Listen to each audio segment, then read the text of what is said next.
So, all right. And then I want to share my screen. Share. And can everyone see my Jupyter notebook? Yep. So we have a question, a prompt here. So is everyone familiar with the NHL and what hockey is, kind of at least? Yeah. So, okay, good deal, good start. So in 2011, 2012, the NHL season, this player, Steven Stamkos, scored 60 goals. In 1992, 1993, another player, Teemu Selanne, scored 76 goals. So which player had the more dominant goal scoring season?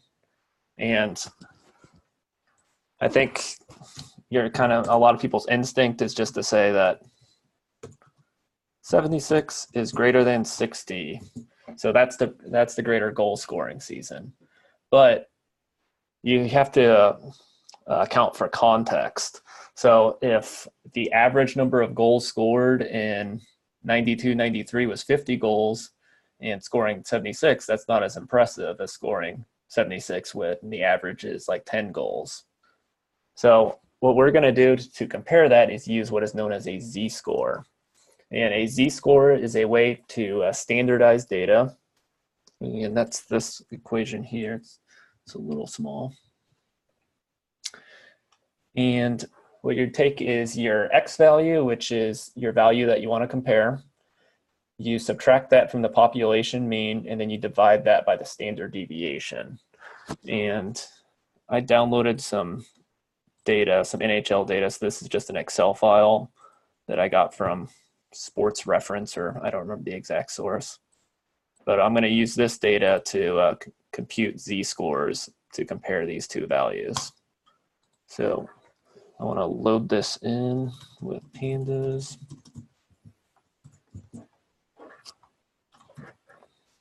And I'm going to name the 2011 data DF11 PD. And it's an Excel file, so read Excel, and then NHL. And have you guys loaded Excel data in before? So the only difference is if there's multiple tabs, you need to specify a sheet name.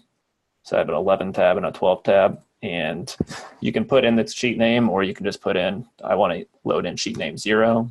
That's the first sheet name. And then I'll do the same with 92. NHL XLSX. And sheet name equals 1. And let's just look at the data now. Make sure it loaded in correctly. So that looks good. This looks good. Of course, if I was like cleaning this data, it looks like the player name requires some cleaning. I'm not going to worry about that at the moment. But if I was doing like some sort of like machine learning or something, that's what I would do. So now I want to look at, so a z-score requires you to have a normal distribution. So I'm going to take a look at my distribution for the goals, which is this column right here, to see if it's a normal distribution. And on the goal column,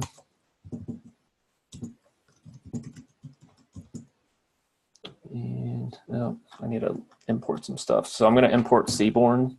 It's a visualization library that's has a lot of statistical like graphs that you can do. And then I'm going to import matplotlib. Seaborn uses matplotlib to in combination to do its plotting. And I want DF11. And so what we have here is a density plot, and it's skewed to the on the left side here. So the vast majority of players in this data set got very little goals. And so I can't use a z-score on this data because it's not a normal distribution. So I want to look at the 92, 93 season real quick. just to see if it's the same way. And again, it's skewed to the low side. And I got a plot of the reason it needs to be a normal distribution is that there are these statistical properties with a normal distribution that I can use. So in a normal distribution, 68% of the data lies between one standard deviation of the mean. And then 95% of the data lies between two standard deviations of the mean. And 99.7% of the data lies between three standard deviations of the mean. So if we got something that was 3.1 standard deviations from the mean, we know that's a very rare event on either side. And these are not normal distributions, so I cannot use this. What I'm going to do, though, is I'm going to do a filter on my data set. So let's grab this. And I'm going to filter it for players that only played a certain number of games. And I'm going to do games played is greater than 75. So players that played in roughly an entire season. Yeah, I'm missing that one. So it's closer to a normal distribution there. And there's one other thing I want to check. My original data set. So this position. So I only want to look at players that score a lot of goals. And there are these positions in hockey. That unique. So there's these positions right here are considered the forward positions. Well, this is a defensive position. So I'm only going to look at, I'm going to do another filter. So I'm only going to look at players that played greater than 75 games and played forward. So if we do that, I'm going to copy my code.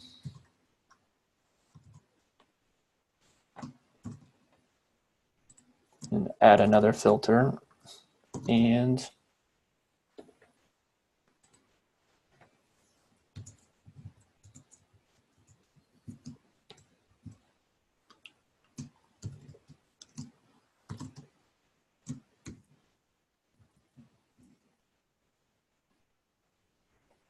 it is not liking this parenthesis right here. It goes in there.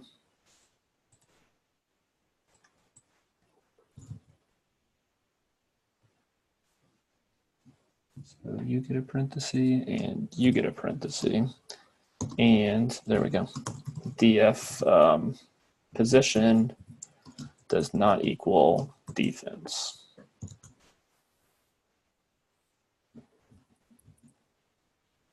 So there we have what is pretty close to a normal distribution. And I'm going to do the same thing for the data in 92 just to verify that that has the same effect.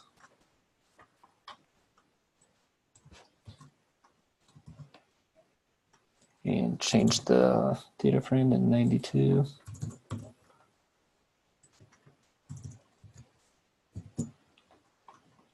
So cool. So we have what's pretty close to a normal distribution. You see that the vast majority of the data lies in here. We have a little bit of an outlier on the high side and a little bit of an outlier on the high side on this one as well.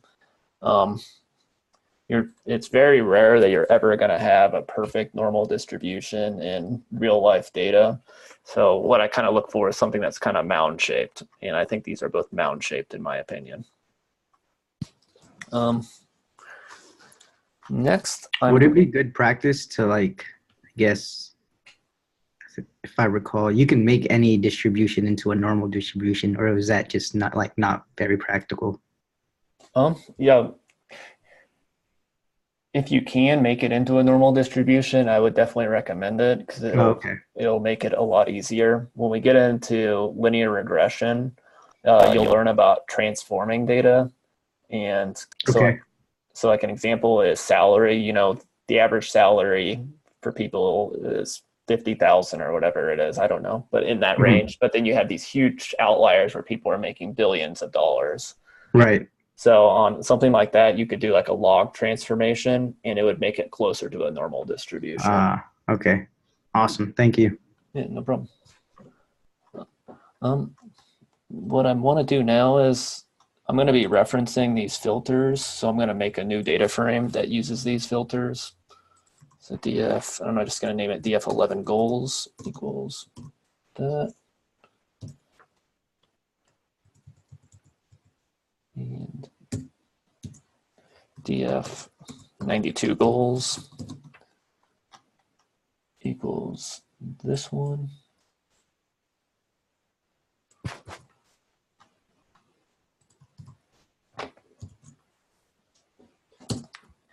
And then, do you remember the z-score? I need the mean and the standard deviation. So I'm going to make variables for that to make it a little bit easier to reference as well.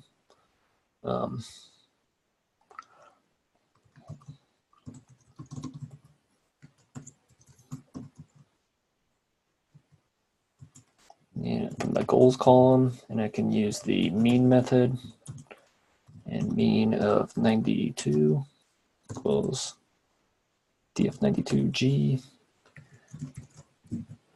dot mean. And then I want to reference standard deviation now.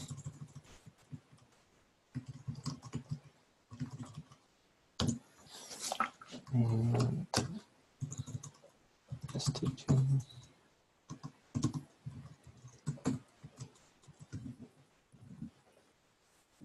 STD is the method, and STD for 92.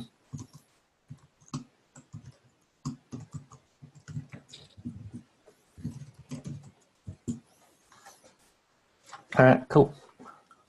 So now I'm going to plot out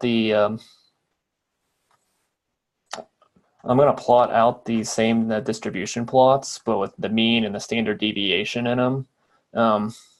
It's not required, but I do think trying to visualize your data as much as you can is always a good idea. This plot, and I want to do the goals.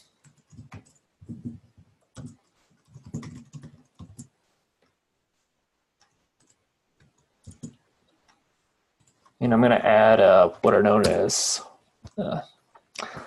axis lines. X, and I want a vertical line, vertical line, and I want it to be the mean, and I want the color to be red.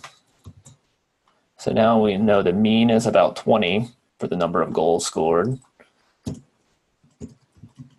And I'm going to do the standard deviation now. And remember, standard deviation is always in relation to the mean. So I want to do mean plus the standard deviation. I'll make this one black.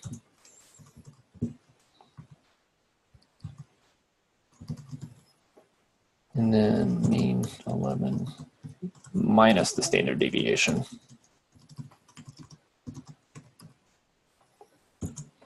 So now we have the standard deviation on there too. So one standard deviation from the mean is it's between 30 and 10 goals. And then one other thing I want to plot was that outlier point we were comparing, and that was the 60 goals. And we'll make this one green. And then I'm going to do the same thing with 92, just because the point is I want to compare these two graphs. SNS this plot.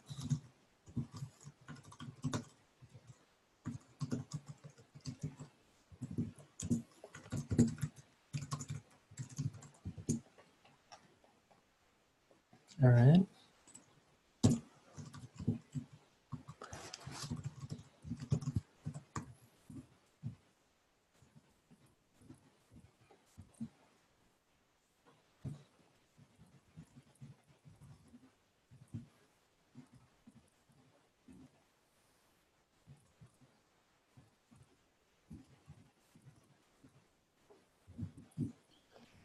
So when you're plotting things, if it's all in the same code box, will it all show up in the same plot? Is that how it works? Yeah. Okay. Well, so if I do another one of these SNS displots, so let me type out this and then we'll. Sorry. No. It's a good question.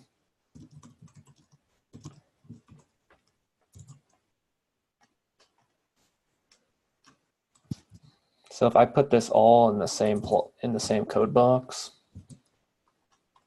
it's going to plot out both of them because I do these plot.shows. And I think I personally, I don't ever do the magic command %matplotlib inline because I like having the control of when I show a plot. So something that's kind of the downside of %matplotlib inline is that you can't control when you want the plot to show. Okay. But here's the two graphs. The thing that jumps out to me is that, so this is 2011 and this is 1992, that one standard deviation from the mean in 2011, you get to about 30 goals. Well, in 92, you're about 40 goals. So a little bit higher. There's a little bit more spread and the average is a little bit higher as well. And that will come into play in a little bit. And take a look at those means real quick in the standard deviations. So the mean is higher for 92, 26 goals versus 19 goals, and the spread is more. So now let's calculate the z-scores.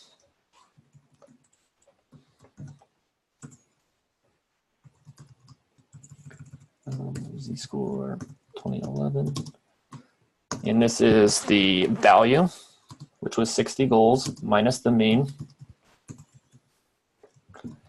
divided by the standard deviation.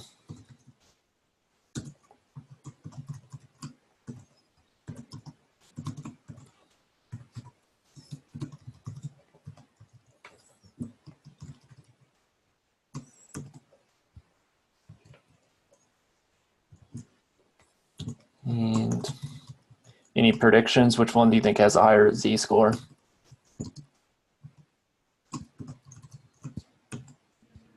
Probably the 92. Yep. Do you think 92 will have a higher z-score? Why is so. that? Why is that, out of curiosity? Because the spread. No, hold on. Oh no, these are different. Hold on, wait a minute. So remember, this one is 2011. This is 92. This is 92. Yeah. Okay. Oh, then it might be 2011 because it has a lower spread. Mm-hmm. So remember the that formula is you have the standard deviation on the bottom. So like kind of like you were saying, the smaller this number is, the bigger your overall z-score is going to be. Mm-hmm. And yeah, so 4.2 and 3.3. If you remember, 3 standard deviations is Outliers. Yeah, is very, very rare events, and we can calculate how rare of an event that is with using SciPy. That's stats. And SciPy is a pretty common library that you'll be using with a lot of statistical packages. It's pretty cool. You can do a lot of linear regression in it,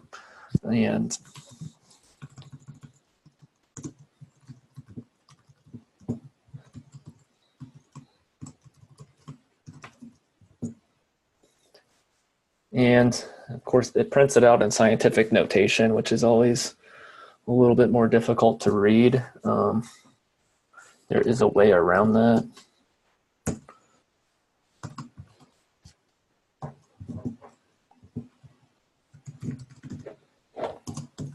Then we'll put this in there. So the probability of scoring 60 goals in 2011 is very, very small. So if we multiplied this by 100, that'd be our percent. And then if we do the same thing with 1992, so it's a very extremely rare event as well, but not as rare. So these numbers are really, really small, but this one is still the rarer event. So we could say that the 60 goals scored in 2011 was more impressive than the 76 goals scored in 92. Does that make sense?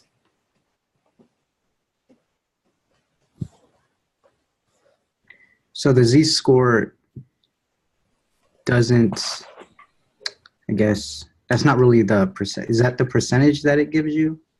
Mm-hmm. This is the probability in Okay. that distribution Okay. of having a value that is 4.2 standard deviations from the mean. Oh, okay. So it converts the, I guess, the standard deviation into a percentage. Mm-hmm. Yeah, there's these Z tables, and this is what it's.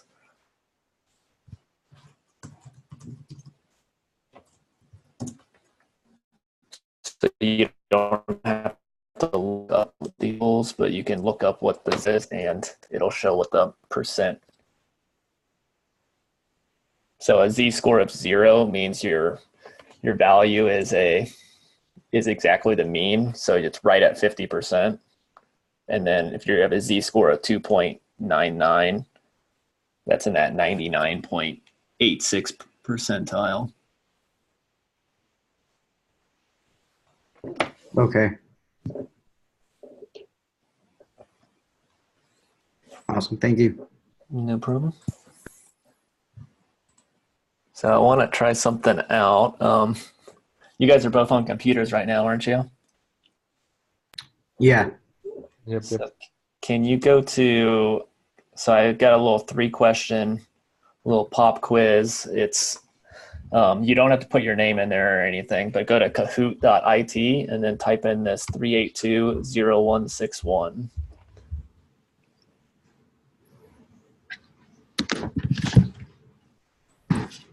Oh,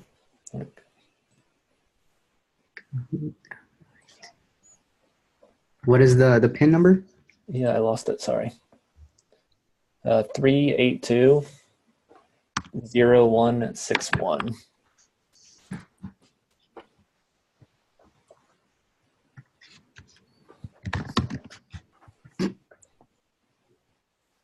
All right, Nit Tip. And John Tyler. I wonder who.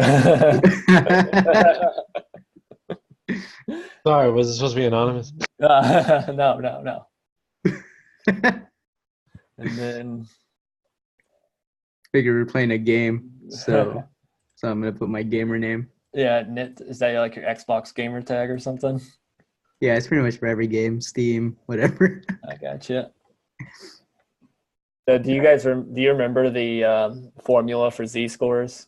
I can put it up if you don't. It's the mean. It's what you're looking for minus the mean over the standard deviation. Yep. Okay. All right.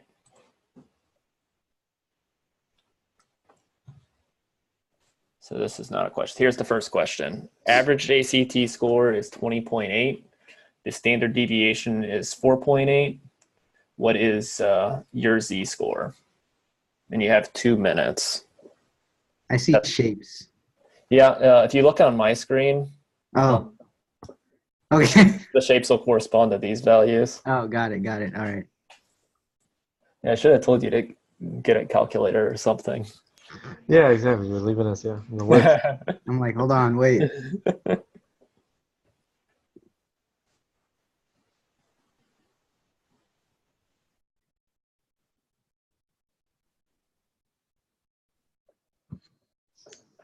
$26 minus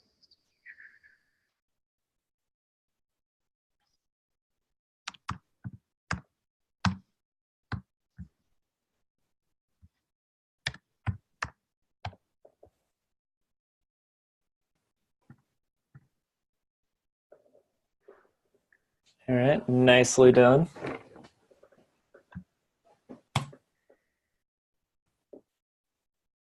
And then same kind of format, but with SAT scores.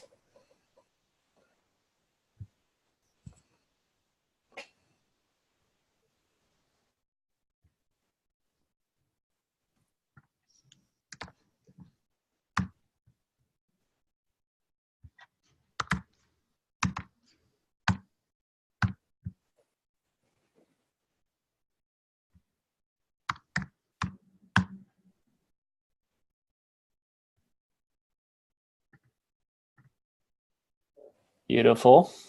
So I should have told you to remember what the z-scores are for both, if you did not. No. So this one was 1.04, and I believe the last one was 1.08.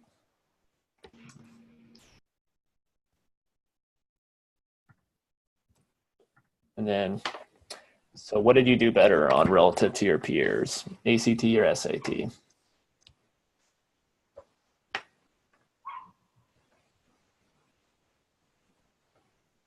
Was ACT the second question?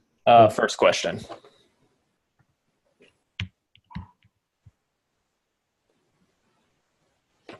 Right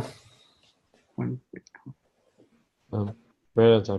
Yeah. Sorry about that. I made that one. You only got 20 seconds. Should have made it a little bit longer. But do you understand why it's ACT? Because it has the lower z-score, right? Higher z-score. The highest, yeah, the higher z. Okay. Yeah. ACT, I believe, was 1.08, and SAT was 1.04. So good job. Now I'm going to move on. Does anyone have any questions about z-scores before we move on? So I guess I just have one question. So you did initial look at the data to look at if it was normal. Mm-hmm. Is the eyeball check can we do that all the time or no? At that point, we want to try to make it a little bit more rigorous, right? So we will get into what is known as a QQ test, and you can use that to test if it is a normal distribution. The problem is in real life data, it's almost depending on how what value you want to set your threshold on to test for it to be a normal distribution. It's almost always going to fail that. And when you say threshold, is that like the confidence interval? Yeah, it's essentially like a confidence. Okay. So like this is really close to a normal distribution. It would probably fail most normal distribution tests just because you have some outliers and it looks like you got a little bit higher distribution on this side of the mean than on this side. My recommendation is if it looks mound shape, then you can use a z-score. Scientific, okay. No, it's all good. Good question.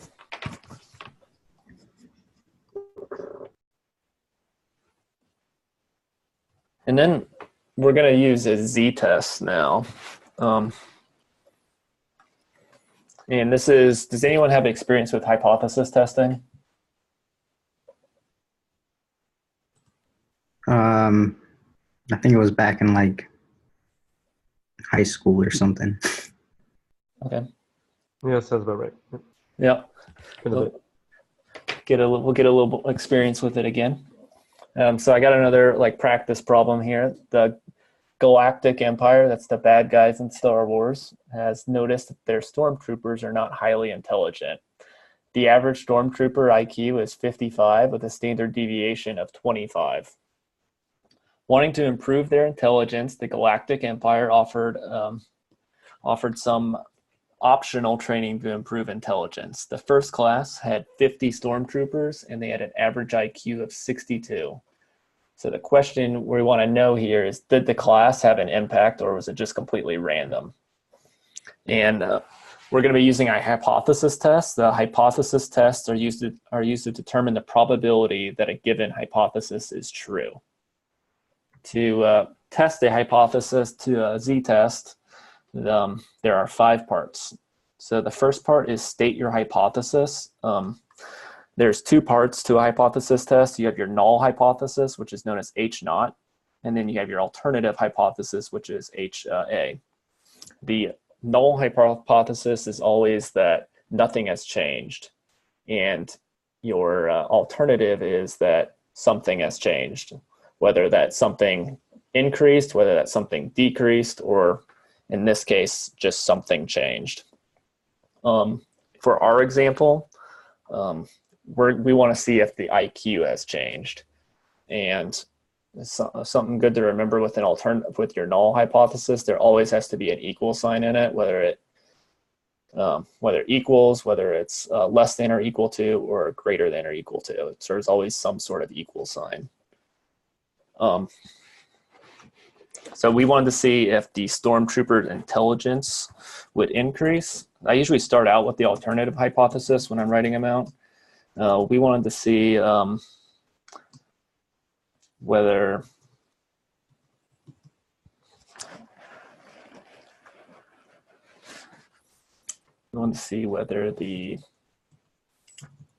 whether stormtroopers that had taken the course had IQs greater than or equal to stormtroopers that had not taken the course. Does that make sense? We want to see whether their IQs are greater than stormtroopers that had not taken the course. And I need a spell. And then our null hypothesis is just the opposite of that.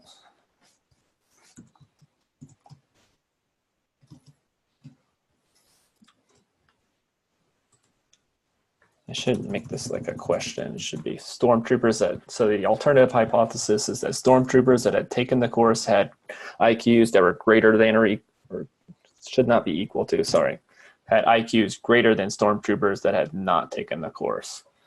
And my alternative, my null hypothesis is that nothing has changed. So that is stormtroopers that had taken the course had IQs less than or equal to stormtroopers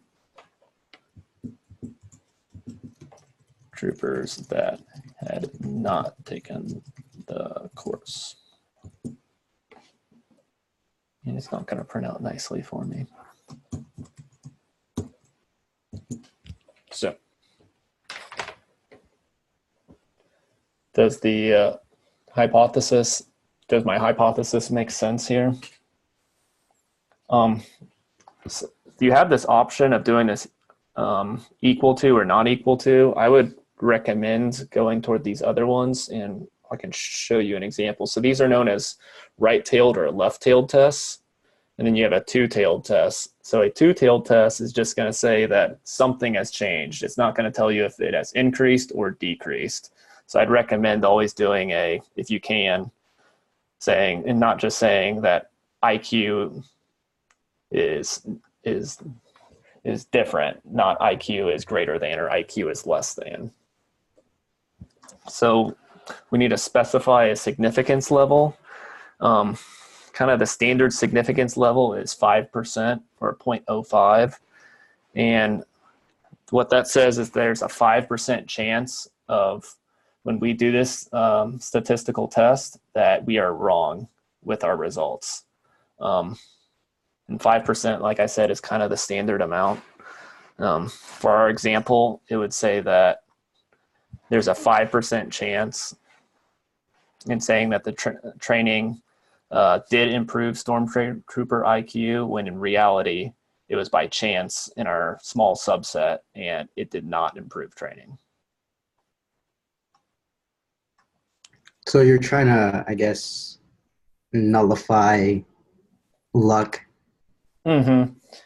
Okay. Yeah, you're trying to remove just getting a bad subset of data. So we got 50 stormtroopers in our subset, and there's a hypothetical chance that the stormtroopers we picked were just more intelligent than the population of stormtroopers, and that class had nothing to do with it. Okay. We're trying to say that by this statistical test, there's a 95% chance that what we're saying is accurate. If we make it 99% chance, it's going to be more accurate, but it's also going to be a lot harder to say that the course had an effect, because it's going to be a lot more stingy. Okay. And there's a lot of like controversy about this 5%, because it's kind of the standard number, and there's kind of ways, if you want to get published in some research papers, it requires you to have a p-value less than 5%. So people will just kind of try and manipulate their data, take different subsets until they can find an example where there's under 5%, and just so they can get published. And it's just something to think about.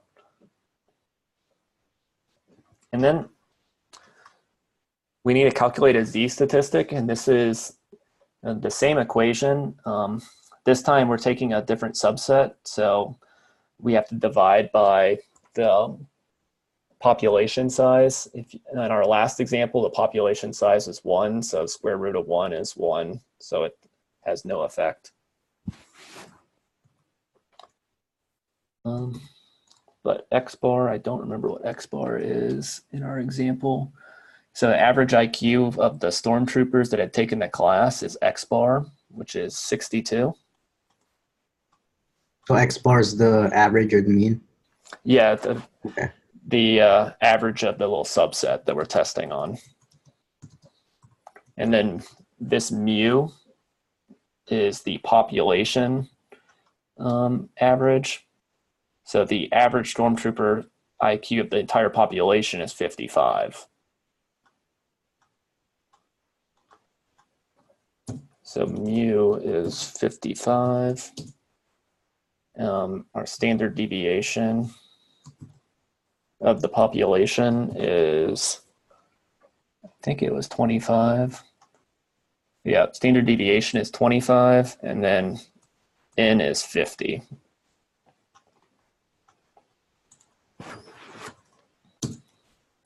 N equals 50.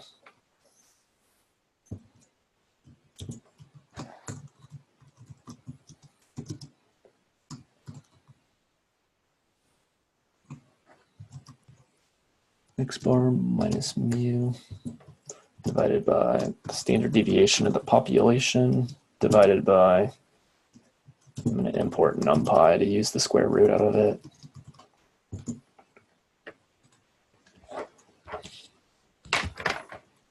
P dot square root of n.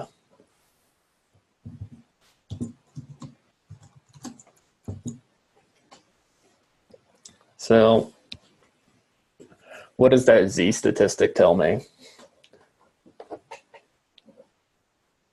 That it's still within under 2 standard deviations of the mean, so it's not going to be significant, right? Yeah, it's. But remember, I am doing a. Right. I'm doing a one sample test instead of a 2 sample test, so it's going to be pretty close. So if you're doing a 5%, I guess, so it would say that. So you're doing the null, the alternative first? So you're testing them at the same time. Oh, okay. So this is these 50 stormtroopers that had IQ of 62, and this subset of data, their IQs are in the 1.97 standard deviations above the mean. So then does that mean the class did have an effect? Since it's. So I need to calculate the p-value now. Oh, okay. And that's going to be using that same don't remember that. Yeah, this thing. Oh, that. Okay.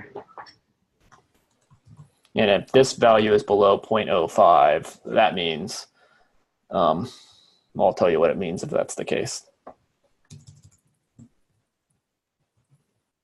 Z-statistic. And so this p-value is below 0.05. And when you do a statistical test, there are two outcomes that you can have. So we're going to interpret the p-value now. The first one is that when the p-value is less than your threshold. Rejected. Mm-hmm. You reject the null. Okay. And then when the p-value is greater than your threshold, what do we do here? You reject the alternative. That's what we do. You have to be careful how you word it. You can only reject the null or you fail to reject the null. Okay.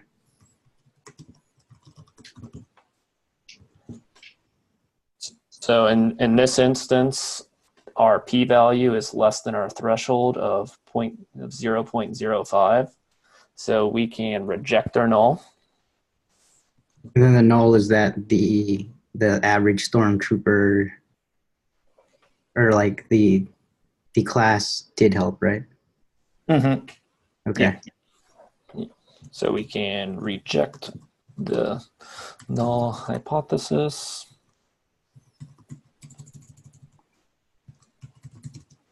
And conclude that our training had a significant impact on Stormtrooper IQ. Does that make sense to everybody? Yeah, I'm just having, I guess, a hard time wrapping my head around the hypothesis testing. So like rejecting, I guess, I don't know, like just having like this mental block, like trying to figure out what it's actually doing. So what it's actually doing.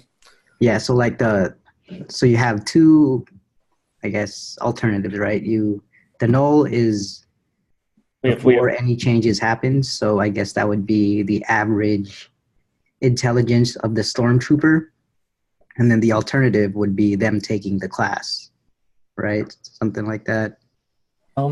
Say that. So there's two hypotheses. You have your null hypothesis, Mm-hmm. which is saying that nothing has changed, which is saying that the class had no impact on stormtrooper intelligence. And our alternative is that we're saying the class had an impact on stormtrooper intelligence. Okay. And then then we collect some data, which we already did, which we had those 50 stormtroopers that had IQs of 62 on average. And what we're testing is what is the probability that these IQs were by chance versus if these IQs were, what is the probability that these IQs could happen in our distribution by chance? Okay, I get it now, I think. So essentially what you're doing is, or what the null hypothesis is doing is that it's ruling out that the random selection that you pick has the IQ that's over what you're testing for. Mm-hmm. Okay, I get it now. And let's say, like, hypothetically, instead of there being 50 stormtroopers, let's say our sample only had 20 stormtroopers that had IQs of 62. Do you think the p-value would go up or go down? So as the p-value increases, the likelihood increases, right? Mm-hmm. That's because they were more certain. Like getting 20 stormtroopers that had an IQ of 62 is not as rare of an event as 50 stormtroopers that had IQs of 62. Then it would go down. Yeah. So the IQ, your chance of finding 20 stormtroopers that had IQs of 62 by chance is higher Hmm. than your chance of finding 50 stormtroopers by chance that have IQs of 62. Okay. Does that make sense, or did I kind of word that weird? No, it makes sense because since there's less of a pool, you can since the I guess lower the pool, the increased chances you have of pulling those stormtroopers with a higher intelligence compared to 50, then you have more to pull from. Mm-hmm. Yeah, if you were to just kind of randomly grab 20 people with IQs that are 10 points higher than the population, Right. it's a rare event, but it's not as rare as event as pulling 50 people with with IQs 10 points higher than average. If you were just to pull, if you had a room with 50 people that had IQs higher than the population, that's very rare. But if you had a room that had 10 people with IQs over the average population, it's not as rare because it's not as hard to find 10 people as it is to find 50 people. Yeah. Okay. That makes sense. Like logically, it makes sense. Okay. Okay, cool. You got any questions, John Tyler? Good, but thank you. Good deal. I'm gonna go over probably at least one or two of these examples from the lab, and these are using z-scores as well, or z-testing as well. So exercise 1, a rental car company claims the mean time to rent a car on their website is 60 seconds. So they claim the mean time to rent a car is 60 seconds. And this image, I'm going to get rid of this image so I don't have to scroll. So when they say the mean time to rent a car is 60 seconds, what variable is that? X bar? Mu. Yeah. Thank you. And then the standard deviation is, of course, the standard deviation. A random sample of 36 customers, so that is N. The mean time to rent a car was 75 seconds, that's X bar. Is there strong evidence to contradict this company's claim? So I kind of went out of order here. The first thing I need to do is get the alternative and a null hypothesis. So what would be a good alternative hypothesis here?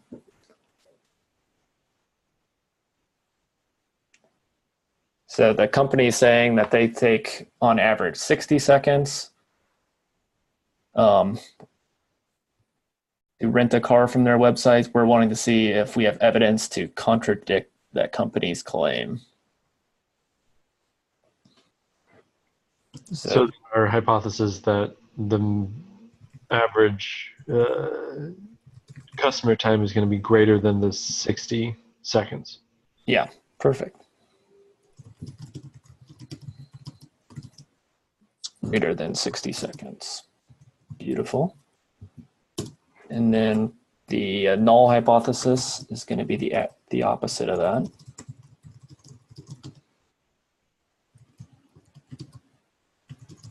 It is less than or equal to 60 seconds. And I'll make a break statement in here so it's easier to read. And that's what I did right there.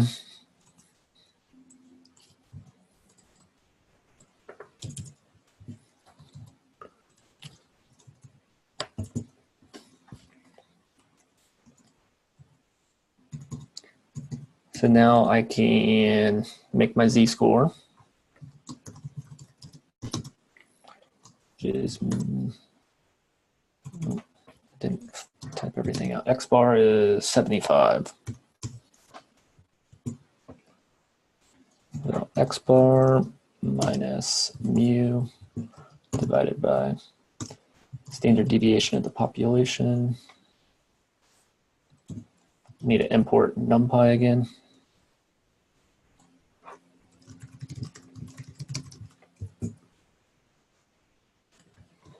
Bit by.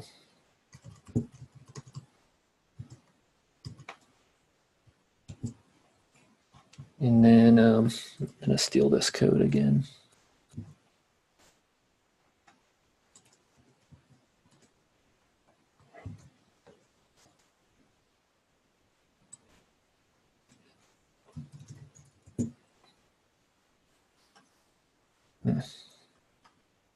Need to import that in. That is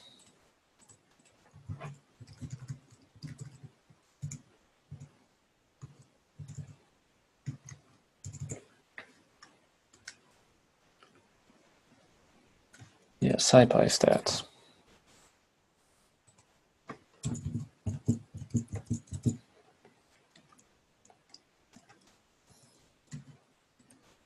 And then, so we got the p-value right. Is our z-score right? Yeah. So we have a z-score of 3. We have a p-value of 0.001. What can we interpret from these results? What was our alpha? That's a good point. I'm going to say our alpha is 0.05 again.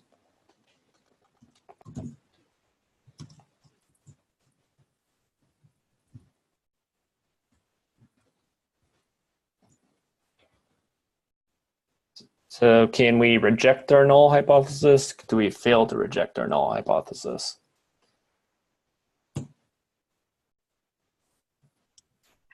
Since it's lower, you would reject it, right? Mm-hmm. And what can we conclude when we reject our null hypothesis based off of That the average time spent on the website is greater than 60 seconds? Mm-hmm. Perfect. Go, John, go. I think I'm getting this, man.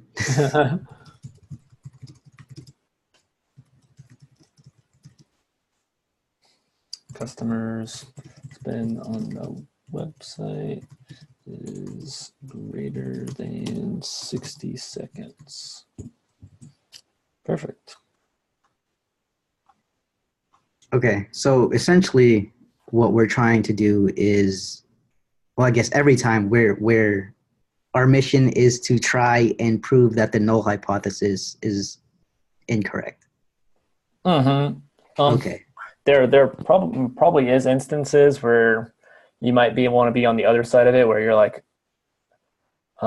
if you're like maybe like a manager or something, and like for that stormtrooper problem, maybe if you're like a manager of stormtroopers and that training is really expensive, maybe you're trying to prove that the training has no effect. You want to fail to reject the null hypothesis. Okay. Does that make sense? Yeah. So if you were the manager, then you would state your null hypothesis as that the training has no effect, I guess. No. Mm-hmm. Oh, yeah? Okay. Well, you would state it exactly how I would probably state it the same. Okay. That the alternative is the IQ goes up, and the null is that it decreases or stays the same. Okay. Because you still want to set it up that way, and what you're kind of hoping happens, kind of depends on the situation or what you're trying to prove. So the manager still is trying to prove that the IQ that class has no effect, but you still need to do a statistical test where you're testing that alternative hypothesis. And if you fail to reject the null hypothesis, you fail to reject the null hypothesis along the way. Okay. Cool. Well, it's been an hour. Does anyone have any questions? No, I'm good. All right, cool.